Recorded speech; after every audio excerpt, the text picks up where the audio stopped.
Halo teman-teman, kembali lagi bersama saya Tabiina Alfi Karima. Di sini kita akan sama-sama belajar tentang komunikasi eksternal.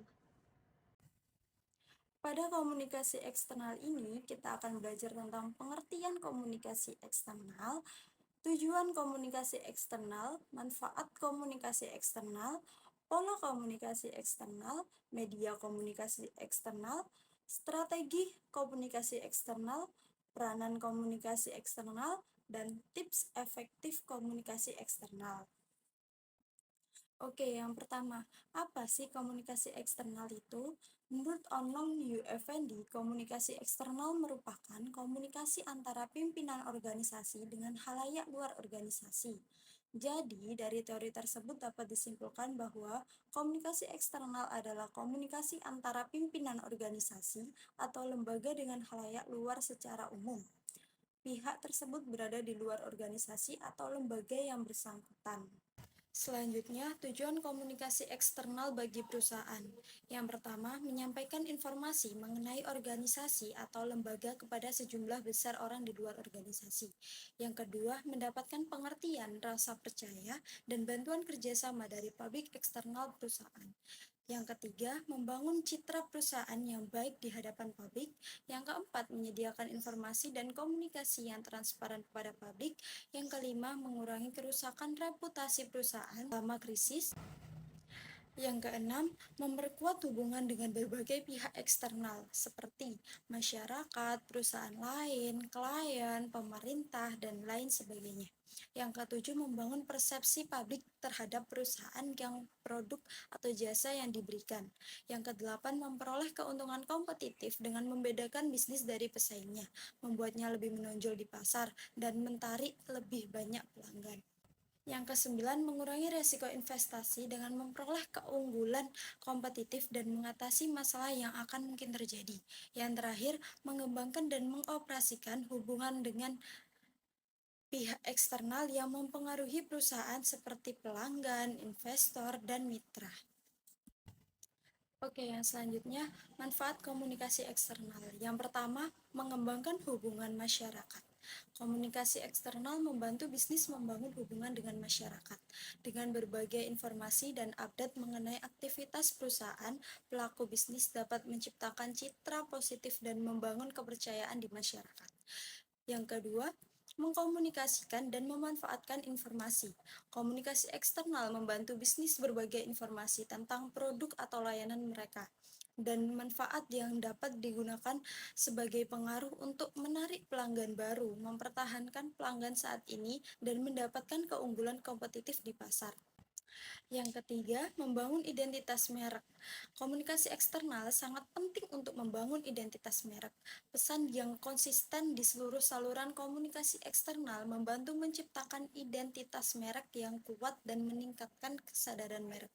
Yang keempat, mengoptimalkan jaringan eksternal. Komunikasi eksternal membantu bisnis mengoptimalkan jaringan eksternal mereka dengan membangun hubungan dengan pemasok, investor, dan mitra. Yang kelima, hubungan baik dengan pemerek. Komunikasi eksternal membantu bisnis menjaga hubungan baik dengan pemasok mereka dengan berbagai informasi tentang rencana dan kebutuhan mereka. Perusahaan dapat memastikan pemasok barang dan jasa yang stabil. Yang selanjutnya, pola-pola komunikasi eksternal.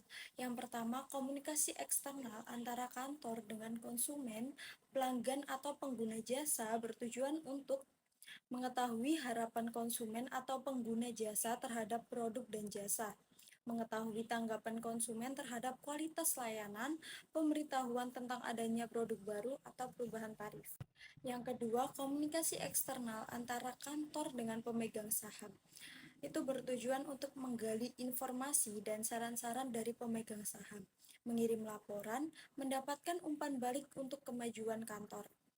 Yang ketiga, komunikasi eksternal antara kantor dengan masyarakat umum. Itu bertujuan untuk menjalin hubungan yang harmonis dengan masyarakat, khususnya masyarakat di sekitar.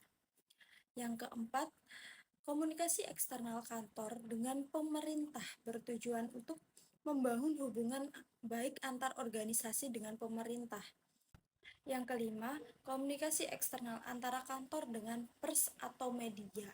bertujuan untuk menjalin hubungan kerjasama dan memanfaatkan media pers sebagai sarana penyebar informasi maupun sarana promosi. Selanjutnya, media komunikasi eksternal. Yang pertama, publisitas dan media relation. Dilakukan di berbagai media seperti media televisi, radio, koran, surat kabar, dan lain-lain sebagainya. Yang kedua, special event seperti festival, fair, parade, seminar, open house, pameran, konferensi, pekan raya, dan lain sebagainya. Yang ketiga, corporate advertising, misal media cetak maupun online, televisi, radio, media iklan, outdoor seperti billboard. Yang keempat, newsletter, misalnya seperti promo terbaru, artikel rekomendasi dari blog perusahaan, informasi terkait produk baru, dan masih banyak lagi. Yang kelima, biro khusus juru bicara, contohnya kampanye kesadaran publik, peluncuran produk, dan acara masyarakat. Yang keenam, charitable contribution, digunakan seperti perusahaan pemadam kebakaran nirlaba sukarela, sebuah organisasi yang dikembangkan untuk mencegah kekejaman. Yang ketujuh, thank you note and letters. Kita bisa menggunakan pada saat proposal kita diterima, saat seseorang bersedia datang mengisi seminar, atau berterima kasih kepada relawan yang telah membantu dalam acara. Selanjutnya, strategi komunikasi eksternal. Yang pertama, perencanaan strategi atau strategi planning merupakan proses pemilihan tujuan-tujuan organisasi, penentuan strategi, kebijaksanaan dalam program-program strategi yang diperlukan untuk tujuan-tujuan tersebut, dan penetapan metode-metode yang diperlukan untuk menjaga bahwa strategi dan kebijaksanaan telah diimplementasikan. Yang kedua, pemilihan media yang tepat merupakan keputusan yang menarik dan menentukan terhadap ketepatan jenis media yang akan digunakan. Yang selanjutnya, sangat mempengaruhi efektivitas dan efisiensi proses pembelajaran. Yang ketiga, memanfaatkan media sosial untuk memudahkan orang-orang melakukan sosialisasi berhubungan dengan orang lain secara online. Ya, selanjutnya peran komunikasi eksternal. Yang pertama, membangun citra dan reputasi. Yang kedua, menjalin hubungan dengan stakeholder. Yang ketiga, krisis manajemen. Yang keempat, meningkatkan kesadaran publik. Selanjutnya, tips efektif komunikasi eksternal. Yang pertama, jelas dan transparan. Yang kedua, adaptasi pesan. Yang ketiga, aktif di media sosial. Yang keempat, konsisten komunikasi.